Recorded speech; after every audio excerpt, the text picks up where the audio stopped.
Good evening everyone. So the last class we talked about type 2 error, that is beta, right, and how to calculate beta. So if for a fixed alpha, beta increases or decreases depends on n and also on sigma of the underlying distribution, right. So and of course alpha and beta are inversely proportional to each other, right. So we had a good discussion about beta, and then we said the way to calculate beta is what you should know about what is a truth, right, underlying truth. And if your truth and your alternate null hypothesis and your alternate hypothesis are so close by, then beta will be naturally high. To reduce beta, the only way is to bring down n for a fixed value of alpha, okay. So these are some 4 factors came into play. One is the value of n, the other one alpha, beta, and your the sigma of the distribution. Finally the difference between null and the alternate hypothesis. So 5 factors were taken into account and that determines your beta value, okay. And 1 minus beta times percentage is nothing but the power of the test, okay. So that was towards the end, and then we started off talking about mean as one of the population parameters which we want to estimate using sample mean and conduct hypothesis. But more often it is not, the information is not just in the mean, the information is probably in the variance, okay. So the information probably is in the variance, not in the mean. So take a simple example like your thumb impressions, what will be the mean value, the average, the spread, not the spread, the if you look at the patterns, whatever scribblings or patterns you get, probably the mean value may not be much different between people, but the spread is definitely different. The moment you look at here or here, the spread is definitely different, right. So many a times the information is actually in the spread, not just in the mean, okay. And that is why it becomes important to test our hypothesis on the spread rather than on the mean itself, okay. So that is what we started off with, and as usual if I know the x bar, if I want to give confidence interval for x bar, I need to know the underlying sampling distribution of x bar, which is normal due to CLT and which is t square t distribution if the sample size is less, and of course the underlying population is normal. Same here, we are talking about sampling distribution of S squared or the sample variance, and what did we learn?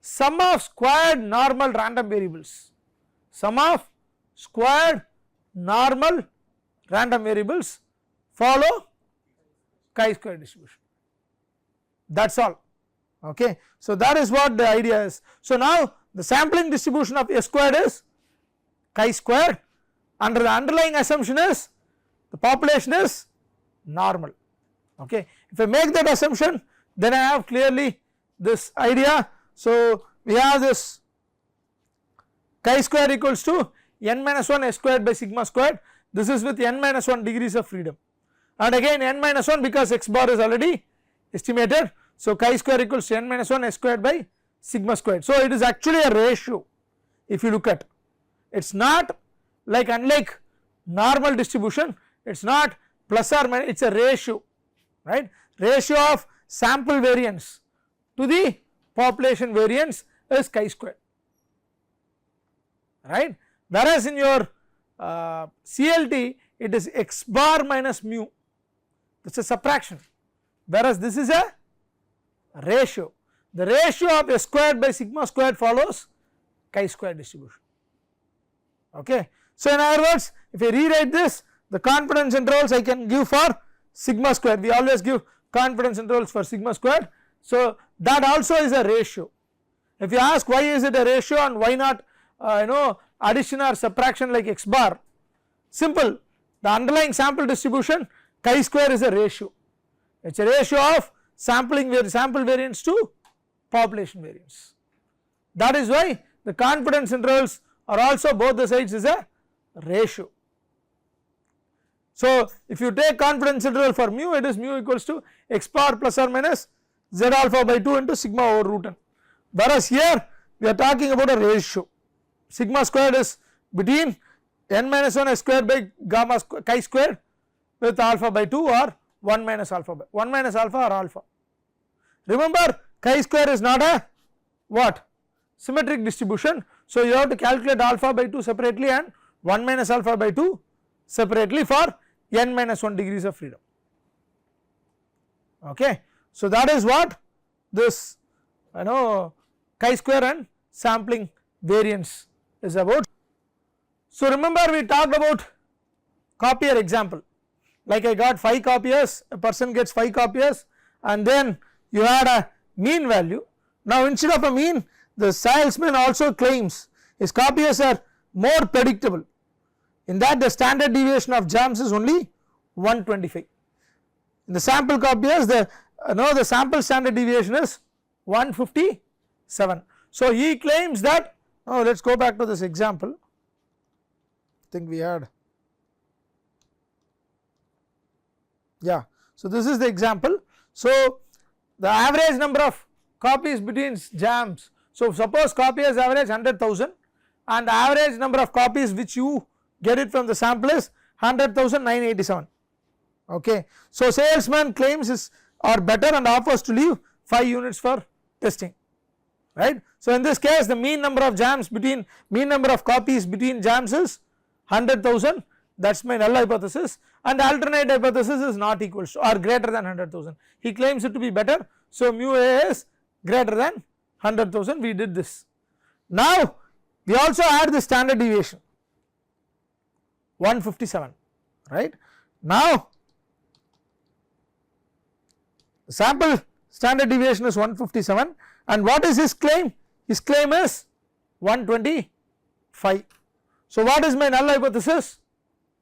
125, and what is my alternate hypothesis? Not equals to 125.